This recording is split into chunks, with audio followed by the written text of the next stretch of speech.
rodou, né, ali no áudio, e eu quero, com a ajuda do meu Deus, graça e misericórdia, e com o discernimento que Deus tem me dado das coisas, né, e com a participação do Espírito Santo de Deus, que ele me conduzir a falar aquilo que está escrito, daquilo que saiu da boca de Deus, não que seja pelo um pensamento, né, de homem, uma opinião, né, do homem, né, que seja um achar, né, um parecer, né, daquilo que muitas vezes é, nós, homens, pensamos e achamos que às vezes seja aquilo que nós estamos vendo.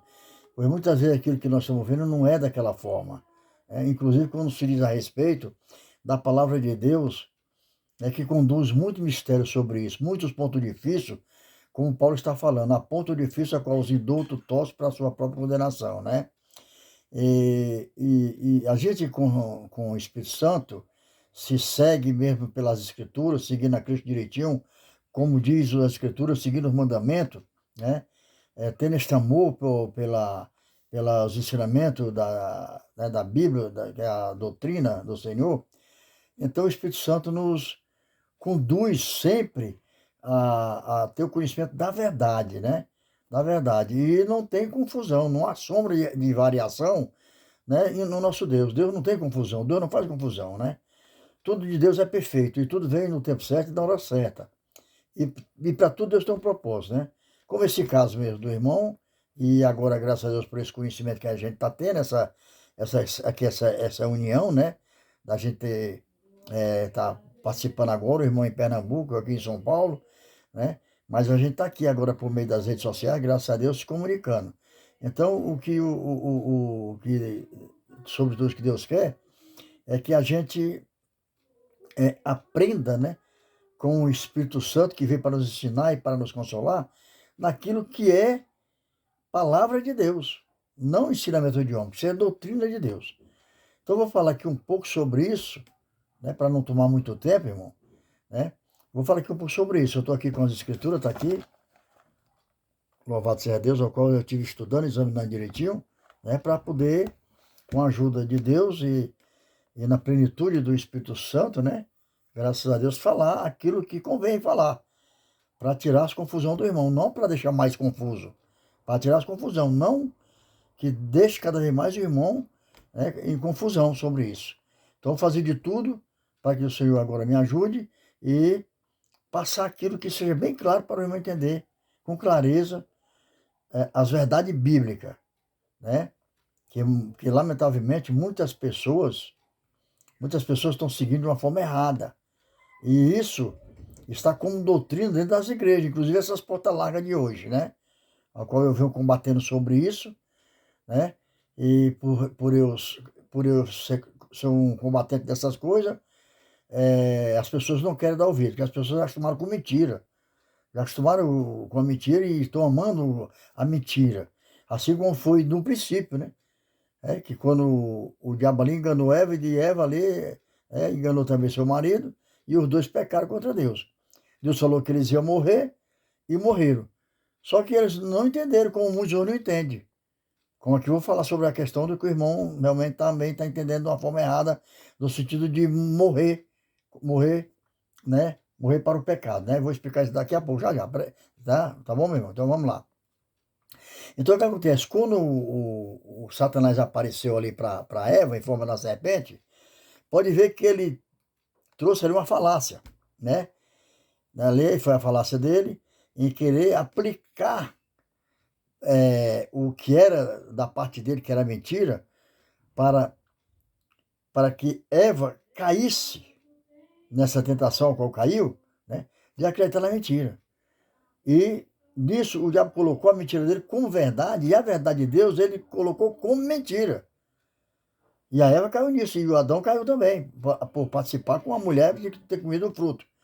Que esse fruto é simbólico, não é uma coisa assim, literalmente, que muitas pessoas pensam, inventam até negócio de maçã e assim por diante. Ali é simbólico, a árvore da vida é simbólico, louvado seja Deus, né? E que isso é difícil de entender, Eu não vou explicar sobre isso aqui agora, porque é muito difícil, e senão também eu vou sair fora do foco, que é o assunto de Romanos 6. Pois bem, então ali o que acontece? Então ela foi, comeu dali do fruto da árvore, qual seria o quê? Então ali ela aceitou a mentira do diabo, né? Então ela aceitou a mentira do diabo, né? E desobedeceu a Deus e fazendo da verdade de Deus como se fosse mentira e a do diabo é que estava certa.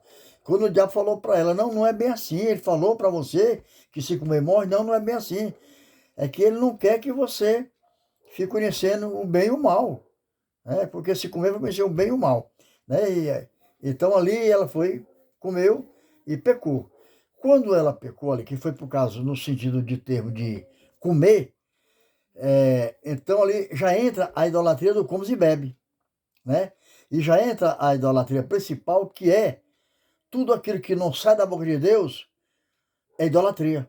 Então, como saiu da boca do diabo uma mentira, então ele já entra a idolatria do como se bebe e da mentira do diabo, que hoje está espalhada no mundo todo como rama de batata, como, né?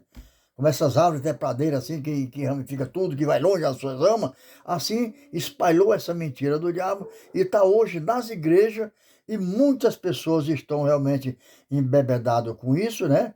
Então estão totalmente engoldados com essas coisas e não estão enxergando a verdade de Cristo, né? Então vamos lá. Vou falar aqui sobre Romanos capítulo 6.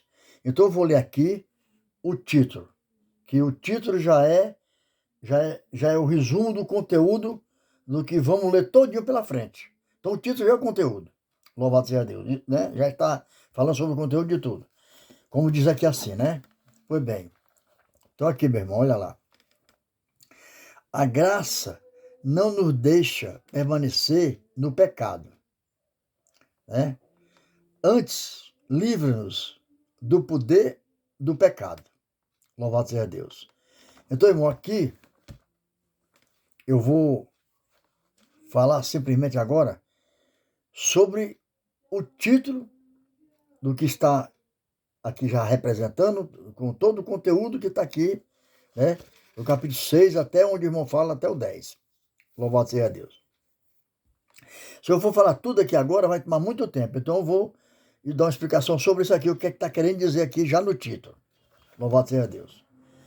Então, irmão, a partir do momento que aqui está dizendo assim, ó, a graça não nos deixa permanecer no pecado, é que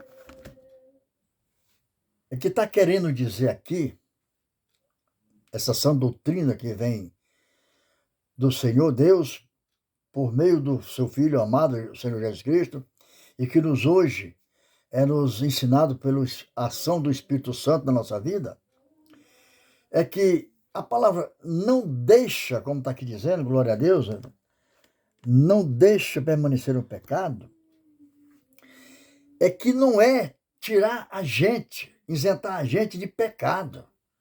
Dizer que nós agora aceitamos Jesus e que ele levou sobre si, como muitos conhecem essa passagem, as nossas dores, né, as enfermidades, o pecado, né, a morte que vinha por nós por maldição, ele levou sobre ele, né? Então não está dizendo que tirou tudo isso da gente, que nós se tornamos um santinho, né? Simplesmente um santinho, uma pessoa que já está totalmente separada de tudo, que nada atinge mais a gente. Não está falando dessa forma. Não está dizendo porque eu aceitei Jesus Cristo, né? E ali agora, com ele, na morte, eu fui batizado, porque foi sepultado todas essas coisas ali com ele na morte, né? Não está dizendo que é tirado, não está dizendo que é tirado, é que é ter feito em mim um novo ser, um, um Antônio diferente, um novo Antônio, né? Como outra pessoa, que eu não fosse mais o mesmo Antônio que foi gerado lá no ventre da minha mãe, como até o de hoje eu existo, sendo Antônio José do Nascimento, que tem a minha origem, tem, né? Tem aí tem toda ali né, os meus dados, né, pessoais de tudo, né, quando eu nasci, né, tá lá o registro de nascimento, a data, a hora, né, o ano, tudo isso. Não está dizendo que eu vou deixar de ser essa pessoa, porque agora eu fui batizado na morte de Jesus, e fui enterrado todos os meus pecados, e que eu não tenho mais pecado, e que eu estou livre, e que agora eu estou na graça, e que já não há mais pecado em mim. Não, não é isso que está dizendo. Está dizendo que não deixa. Isso aqui é um dos pontos até difíceis que Paulo está dizendo bem claro. Que muitos, os indoutos, não torcem. Não quer dizer que todo crente, todo pregador, todo teólogo, né, todo pastor, ministro, apóstolo, como a gente vê hoje, né, espalhado hoje pelos 4 cantos da terra, né, esses missionários, né, titulados apóstolo, reverendo, bispo, não quer dizer que todos eles caiam nisso, que todos eles sejam assim, tão insensatos como a gente vê em muitos, né, é, pregando de uma forma absurda, enganando, mentindo, dizendo que o Senhor já morreu e que a gente não tem mais pecado e que também vivemos sem lei, né? Vivemos sem lei. Então, isso aí não tem fundamento bíblico, isso aí. Dizer que não existe mais lei, que Jesus aboliu a lei e que nós não pecamos mais, não temos mais pecado, né? Porque aqui está dizendo que a graça nos livra do pecado. Então, eu vou explicar direitinho qual é o significado, o que é livrar do pecado, que não deixa a gente permanecer no pecado. É que é assim, meu irmão. A gente continua, mesmo aceitando Jesus, sendo batizado na morte dele, como está escrito, né? Mas ele continua sendo ser humano. Não deixa de ser humano. Então, a tendência do ser humano, que é a tendência do nosso coração humano, é sempre buscar coisas contra Deus. É sempre praticar coisas contra Deus. Isso vai no toque da nossa mão, né, ao palpar, né, que é a nossa mão. Isso vai ao caminhar dos nossos pés para coisas erradas. Isso vai pela cobiça dos nossos olhos, que vem pelas paixões carnais, aquilo que nós vê, que agrada a gente termina caindo nessa tentação, que é a cobiça dos olhos. A cobiça da carne, que é justamente sobre isso que entra todo o corpo, que caminha para o que é errado, para o que fazer o que é desagradável a Deus, que na verdade, e Deus tem isso como pecado. A partir do momento que eu olho para alguma coisa, que eu estou olhando ali alguma coisa, que ali eu posso estar sendo enamorado com aquilo, desejando aquilo. Então aquilo ali chama-se consciência dos olhos, né? Consciência dos olhos, que vai se tornar pecado, que é o pecado da idolatria, porque eu estou me idolatrando com alguma coisa, e aí entra outro pecado que estou desejando, estou cobiçando o que é as coisas dos outros, e assim vai indo. E excessivamente assim, etc, etc. Vai indo esse pecado pela cobiça dos olhos. Aí vem quando nós abrimos a nossa boca, que nós muitas vezes, como a Escritura fala, que nós pela boca bendiz e ao mesmo tempo amaldiçoa. Então, muitas vezes a gente faz muito mais amaldiçoar do que abençoar. Então, se torna pecado, e é pecado, e esse pecado vai gerar morte. Louvado seja Deus. Os nossos pés que muitas vezes correm para lugares que não devem ser, para rodas escarnecedores, para piada, essas coisas, né? Histórias do coisa do mundo, mentira, né? Se agrada com coisas que aquilo, na verdade, é engraçado, que a gente dá risada. Então, e às vezes muitas coisas que ali está abominável, muitas vezes aquilo ali está uma blasfemando de Deus, e nós estamos ali junto no meio ali, rindo, brincando, curtindo aquilo. Então, isso é pecado. Então é muito pensamento, a gente pensa coisas erradas, que vem tudo, como Jesus disse, vem do coração, procede do coração. Então, tudo isso nós pecamos direto sobre isso, não tem quem não peque. Então, quando fala não deixa permanecer, é porque quando você é batizado, porque você passa pelo batismo, que lá por João Batista, ao qual Jesus passou, que é o batismo das águas, você passa por ele, que é o sinal da justiça de Deus. Depois você recebe o batismo do Espírito Santo, que é onde vem agora o desenrolar dos mistérios de Deus na vida da pessoa. Desenrolar, e vem o dom para discernir a palavra de Deus. Não é para interpretar, que interpretar a palavra de Deus é pecado, tem que ser discernida, porque muitas vezes nós pensamos uma coisa e não é, falta o discernimento dela. E muitas pessoas acham que está correto, por achar que é aquilo que ele pensou sobre a palavra. Entendeu? Então, o que acontece? Então, com o Espírito Santo na nossa vida, o Espírito Santo está sempre ali, cutucando a gente. Por exemplo, penso uma coisa errada, o Espírito vai tocar, oh, isso é errado. Eu digo, oh, meu Deus, me perdoe, Senhor. Senhor, me perdoa por causa que o Senhor, esse pensamento maligno, Senhor, tira isso de mim, queima todo esse mal. Então, tá vendo?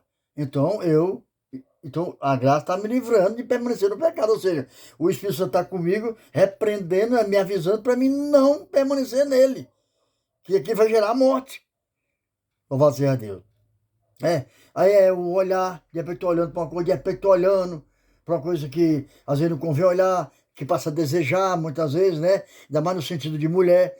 Aí o que acontece? O Espírito Santo fala, não pode desejar a mulher do próximo, não pode olhar, porque olhou e desejou, já adulterou no coração. Tá vendo? Ó? E isso é o que mais a gente faz.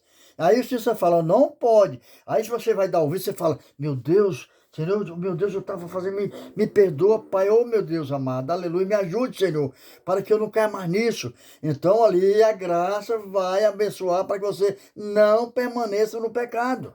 Então é isso que está dizendo.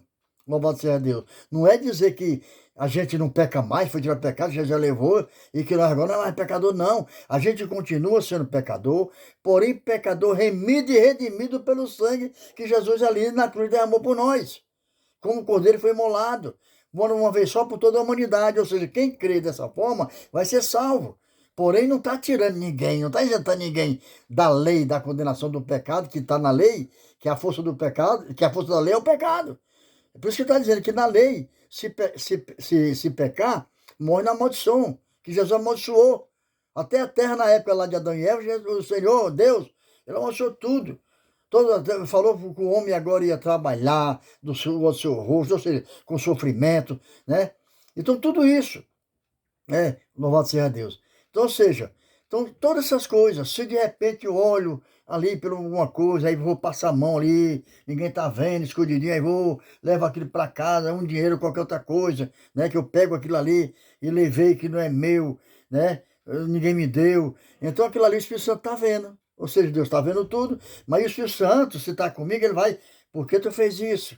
É pecado. Aí o que acontece? Eu vou desfazer tudo aquilo ali para não morrer por causa desse pecado. Porque a lei continua viva. A lei é boa. A lei é de Deus. Não pode ser abolida, não pode ser mudada. É que eu vou explicar agora sobre isso para o irmão já entender melhor. O que é abolido? Quando Jesus veio, o que é abolido? É a lei transitória de muitas coisas que era dada para os judeus e para os nazareados de Deus, como Sansão e outros mais, e que eram os profetas também, que Jesus representou tudo isso e ele cumpriu. Cumprir a lei não é de manchar. Cumprir é uma obediência de pura obrigação, obedecer à voz do Pai. Meu filho não faça isso, meu filho faça aquilo. E ele fez aquilo que o Pai mandou. Então, ele cumpriu a lei. Não é que ele pegou e desfez da lei. Ele cumpriu. E nós temos que cumprir a lei com ele pela graça. Porque nós pecamos todo momento, toda hora. Mas se eu estou na graça, então eu não vou permanecer no pecado, porque o Espírito Santo está sempre ali me avisando. Como diz aqui em outras partes da Bíblia, dizendo assim, portanto, se o Espírito Santo falar contigo, não endureçais os vossos corações. Portanto, dá ouvido, dá ouvido o que o Espírito falar à igreja, a igreja é a gente. Não está falando negócio de quatro paredes, de templo, essas coisas, é a gente. É quando fala no coração, né, que nós somos a igreja de Cristo. É nós. Não é quatro paredes. Louvado seja o Senhor. Nós é que somos o templo do Espírito Santo de Deus. Então ele fala avisando, não faça isso que é pecado. Aí se você está na graça do Espírito Santo, que recebeu por graça, então ele está ali te avisando. Essas pessoas que praticam isso voluntariamente não têm Espírito Santo. Não tem, nunca foi batizado no Espírito. Às vezes foi batizado só nas águas, que é o sinal da justiça, como Jesus fez. E quando ele foi batizado, ele deixa que é para se cumprir toda a justiça. Então, assim como ele foi batizado, dezembro, nós também temos que ir também nas águas. Só que agora o batismo com Espírito e fogo é por Jesus Cristo. Que é justamente o que eu estou fazendo aqui. Então isso vem, o Espírito Santo, como está dizendo, rio de água viva fluirão do teu ventre. Isso é pelo Espírito Santo, não é de mim mesmo. De mim mesmo. Porque eu, Antônio José do Nascimento da Carne, eu não tenho nada de Deus. Se não for pelo Espírito Santo na minha vida, no meu ser, na carne, só vai sair coisas do mundo. Então é isso, meu irmão. Tá bom? Eu vou parar agora por aqui para não se estender muito. Aí o irmão começa a meditar sobre isso, tá bom? E eu vou continuando mais depois, tá bom? Beleza? Deus te abençoe, um forte abraço, tá? Isso aqui é uma pausa, não terminou, é uma pausa, tá bom? Porque se eu for falar tudo, eu vou ficar o dia e noite, dia e noite, dia e noite, até arrebatamento e não vou parar. Então tem que ser tudo assim, tudo paulatinamente, certo? Eu vou fazer aqui uma pausa, Aí o irmão vai estudar sobre esse pedacinho aqui, né? Essa porção, esse pão, né? Do pão que é o pão da vida, que é a palavra de Deus, né? O pão que desceu do céu, que nos alimenta para a vida eterna, tá bom? Então o irmão vai agora saborear um pouquinho, um pedacinho desse pão, e aí depois tem mais, porque o pão é muito grande. O pão é um pão maior do que o mundo. Porque para servir o mundo, a palavra de Deus tem que ser muito maior do que o mundo. Então, isso é o que vem de Deus para nós, amém? Deus lhe abençoe, um forte abraço, tá? E fique na maravilhosa graça do Senhor, né? Que o Senhor, que o irmão entenda bem sobre isso, lê direitinho, entenda. E aquilo que o irmão não entender, dobra o seu joelho, ore a Deus, peça a Deus a confirmação, porque o irmão tem o Espírito Santo de Deus, pode ter certeza que ele vai fazer. O que eu não posso fazer pelo irmão, quem vai fazer é o Espírito Santo de Deus. Eu só posso chegar até aqui, o resto é com o Espírito Santo de Deus na sua vida. Clame a Deus, que Deus tudo fará por você, amém? Deus lhe abençoe, um forte abraço. Glória a Deus, aleluia.